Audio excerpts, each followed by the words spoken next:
북드라마 투어 마지막 시간, 이번에 찾아간 도시는 바로 시애틀입니다. 아마존을 비롯해 마이크로소프트, 스타벅스, 세계적인 기업들의 본사가 있는 도시, 바로 시애틀이죠. 이곳에서 만난 북드라마 저자는 누구일까요? 바로 메이크 타임을 쓴 제이크 냅 존 제라스키입니다.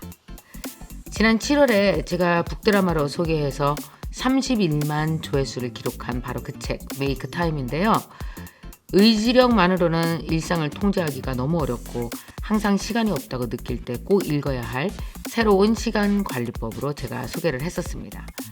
저자 제이크 냅 존 제라스키는요, 지메일과 유튜브, 구글 행아웃 등 서비스를 구축하고 개선을 해온 전 구글 디자이너이자 구글의 핵심 프로그램을 개발한 기획실행법 스프린트를 만든 일들로 유명합니다. 이들 최고의 IT 천재들이 개발한 시간관리법은 과연 무엇이 다를까요? 그 답을 찾기 위해 이곳 시애틀까지 찾아왔는데요. 처음 만난 두 사람은 첫인상부터 매력이 흘러넘칩니다. 저를 위해서 책과 초콜릿까지 준비한 멋진 두 남자와의 인터뷰, 지금 시작하겠습니다.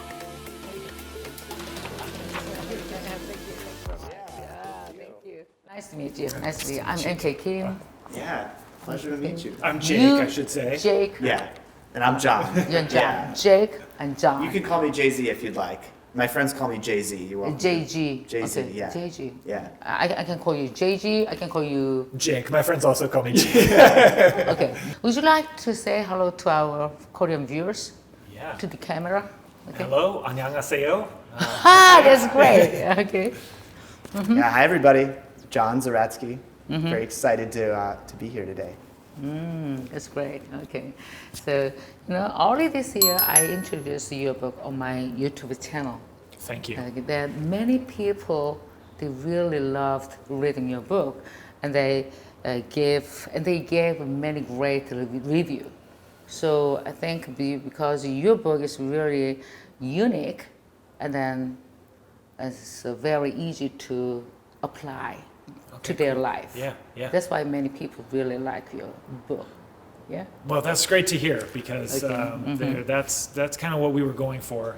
John and I are designers, and we've been designing software for many years, and then coaching companies and startups for many years. And we wanted to write a book about a topic that a lot of people have written about, and there are a lot of great books on the subject. But we wanted to make one that was hopefully easy to use, easy to try. Yeah. Because that's what we care about, is making things work in people's lives.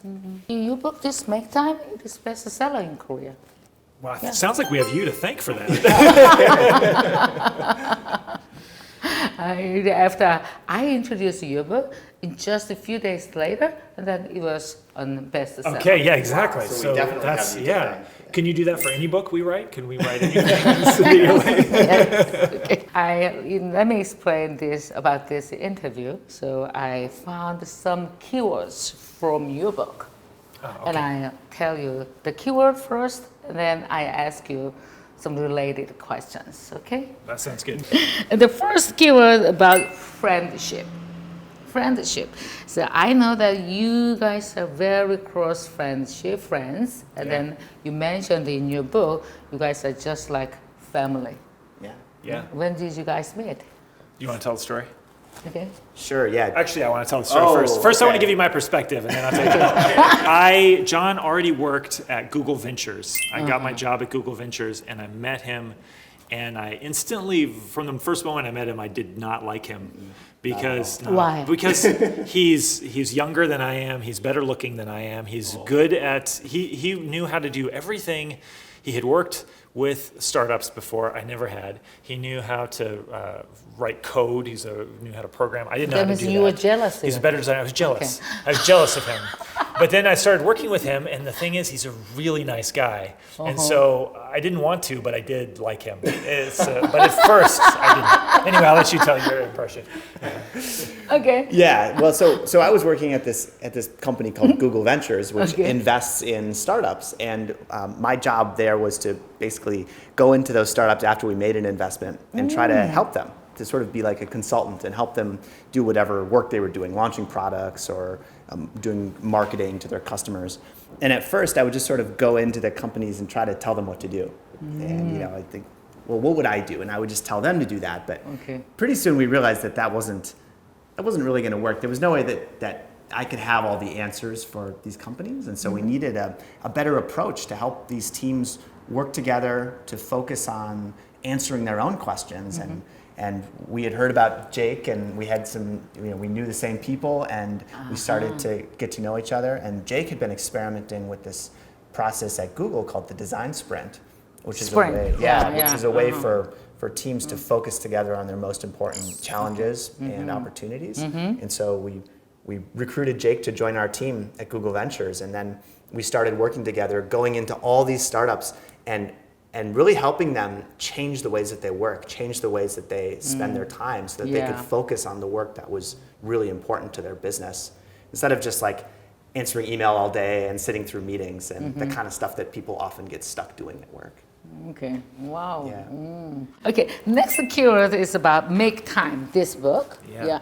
I think when I read your book, I just thought, I'm a motivational speaker, so I read many books about time management. Yeah. Okay. There are so many books about time management, but your book is just different.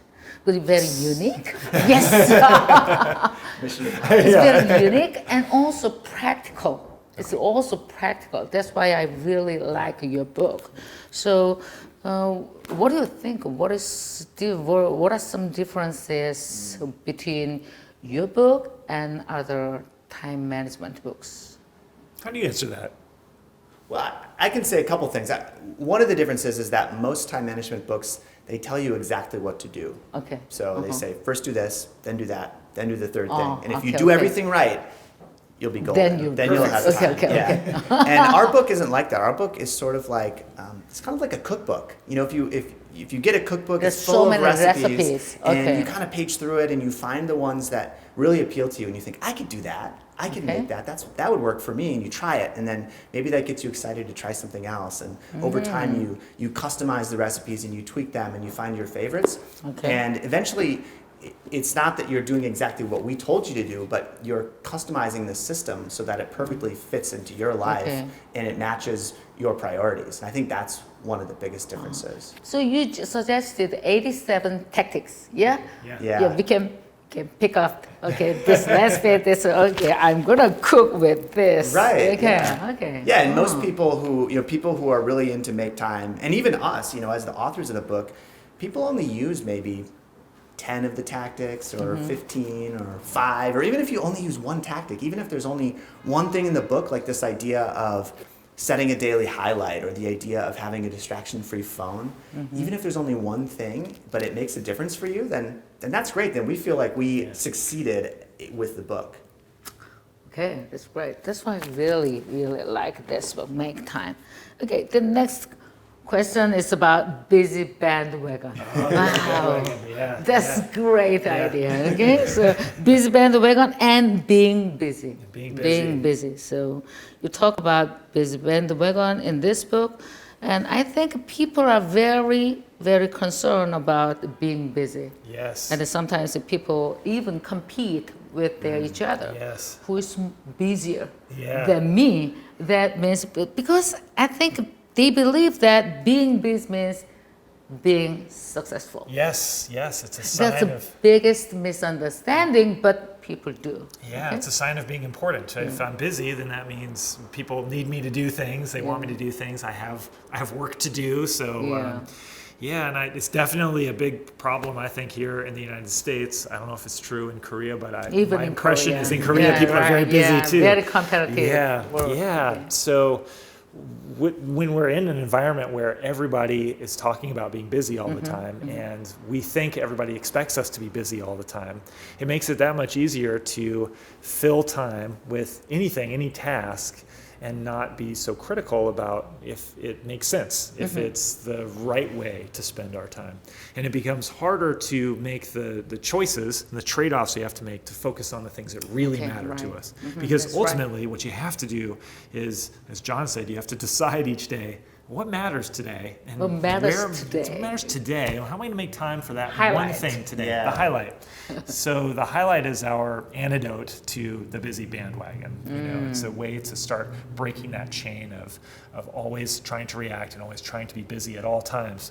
Because when you're in the busy bandwagon, every time you check your email, you want to reply as fast as possible. right. Every time you get a text message, I want to reply as fast as possible. And every time I have space in my calendar, I want to fill it with other people's meetings. And then there's no time. Busy. Yeah, I'm busy, man. Yeah, Okay. but there's no time for what's important. And we saw inside so many companies that this is the way. Even the most sophisticated, successful companies in the United States, they're still wasting so much time being busy. And they still have a very hard time doing what's important. So it's not just a better way to live your days. I mean, it's also it's a competitive advantage too. Right. Yeah. The most successful people are actually the ones who don't appear to be very busy because they're in control of their time and they're spending their time on stuff that really makes a difference. Okay. This another very important topic is defaults.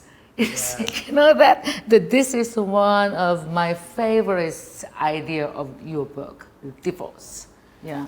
Could you tell me about defaults?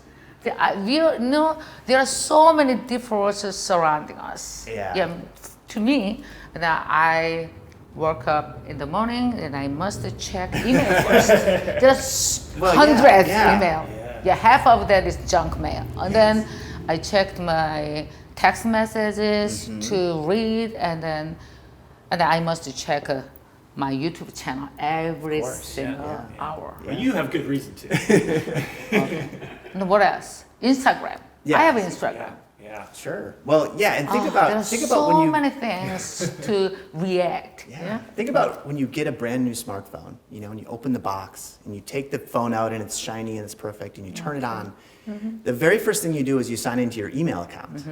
And by default, your phone, it's got an email app pre-installed. And by default, it's going to check automatically for messages in the background and it's going to make a noise every time a new message comes in. And by default, it's going to have a news app, it's going to have a web browser, it's going to have a stock market update app on it, it's going to have all this stuff. And you didn't ask for those things to be there. You didn't choose to have all those apps on your phone. They just kind of came that way. And so, like you said, these defaults are everywhere. There's a lot of the ways that our technology products are configured by default aren't really designed to help us do the things that we want to do. They're designed to grab our attention and to kind of pull us into using these products. But it's very comfortable. Yeah. Yeah. It's very I normal. really love iPhone. Yeah.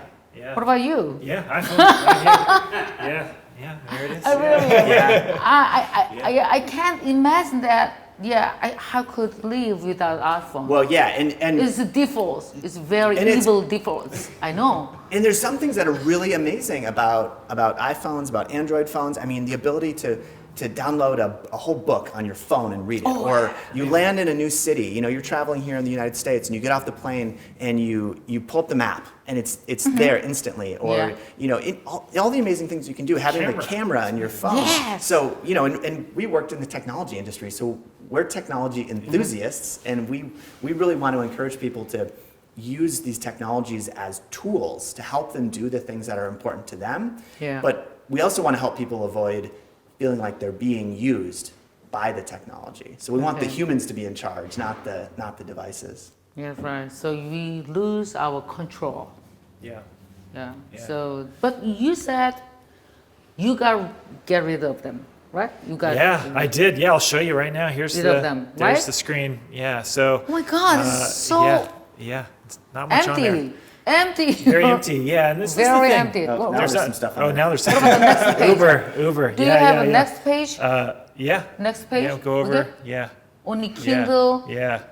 There's the Make Time app. We're working on that The in Make beta. Time, okay. Yeah, Oh, yeah. what is it? And there's all the junk that you can't get rid of. okay. You know, the work stuff and the travel apps. But yeah, I took off email and the browser and social media apps. So and you are a very brave man. How did you get? actually, it's the how did you opposite. Get rid of them. I'm the opposite of brave. I can't handle it. I can't handle having all the things on there. And I had them like that for, you know, I don't know, 2 or 3 years. The smartphone first came out. I had the iPhone.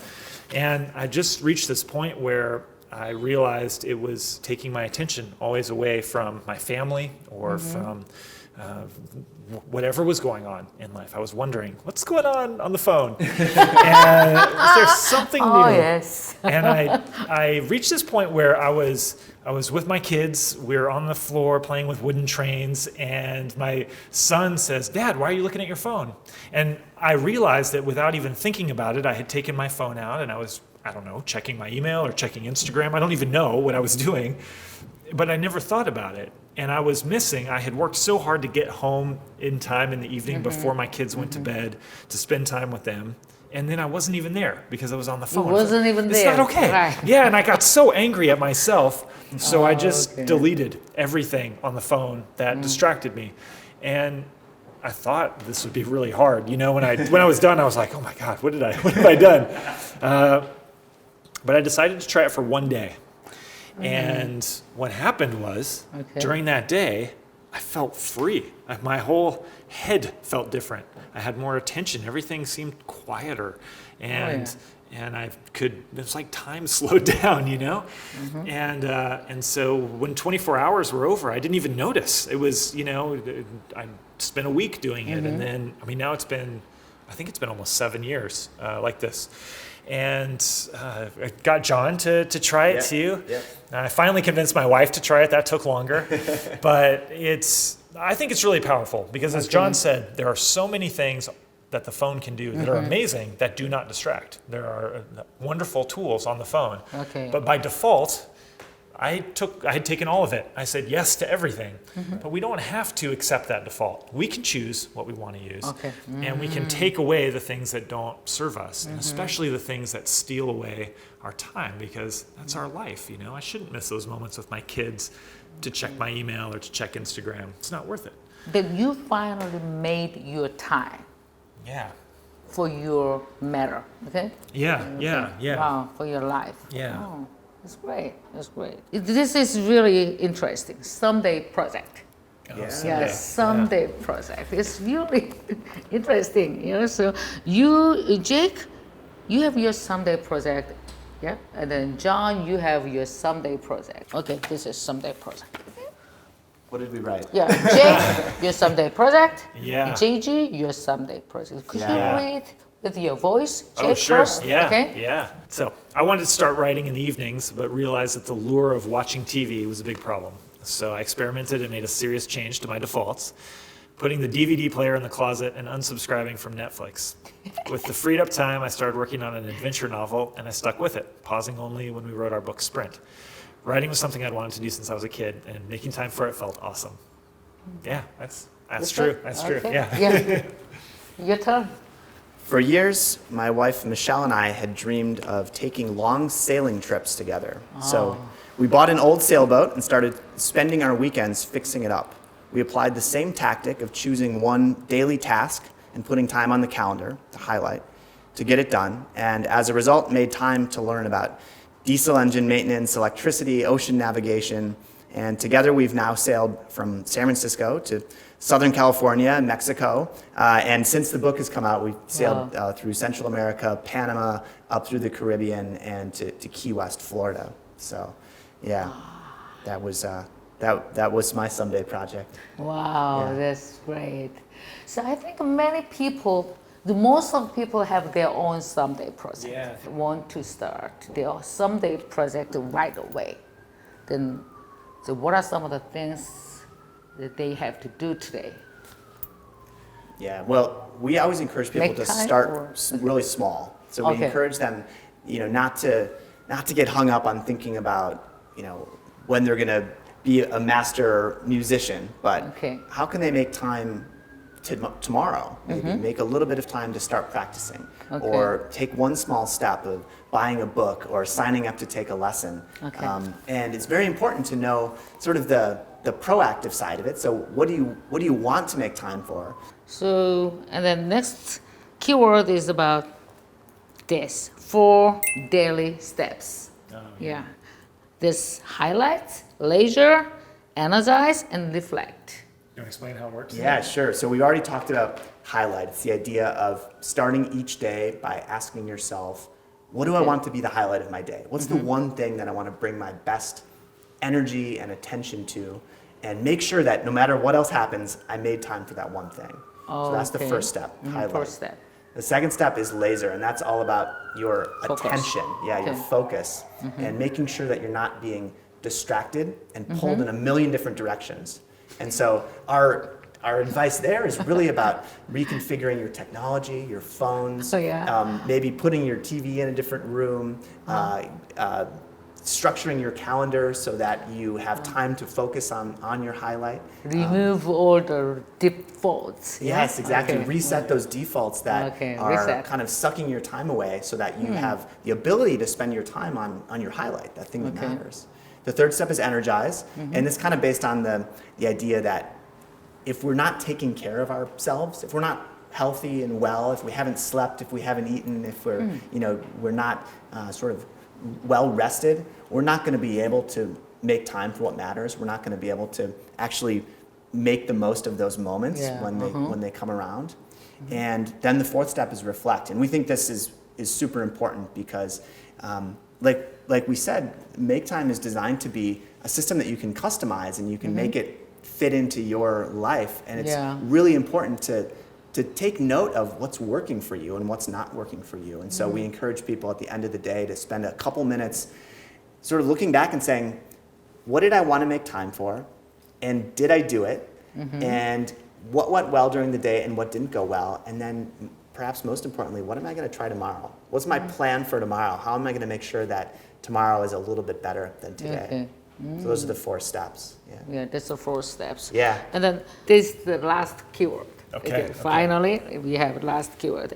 Before wrapping up, I want you to tell me the last keyword. So do you have any last keyword and then the keyword in your mind? Yeah. Okay. I think willpower is a good one. Yeah? Okay, Do you willpower. want to keep Okay. going? Yeah, sure. Okay, So maybe, okay. so the last... The last keyword is willpower. Willpower. Okay, willpower. Yeah. Okay. And this is something, and we talk about a bit in the book, but I think it's extremely important because when people feel like they're too busy, they're too distracted, they don't have time for what matters, when we feel that way, we kind of beat ourselves up. We say it's my fault. I wasn't disciplined enough. I didn't have enough willpower. If only I had more willpower, then I could resist the distractions and I could stay focused. I could stay on task. But that's not really how willpower works. Willpower is not some magical life-giving force that we either have or don't have. It's actually the result of our environment. So Environment. the processes and the tools that we use, our lifestyle, the ways that we were raised, our level of health and wealth, but also our mental environment, so our mindsets and the sort of beliefs that we have. That's great, yeah. The last keyword is really great, willpower. Wow, thank you very much. Sure. So could you, okay, thank you. So we had a really great talk. What about just making the wrap up like shouting, make, and I first say make, and you guys time, okay? All right, yeah. Make time, okay? Make time! Great, that's great. Thank you very much. Thank you very much.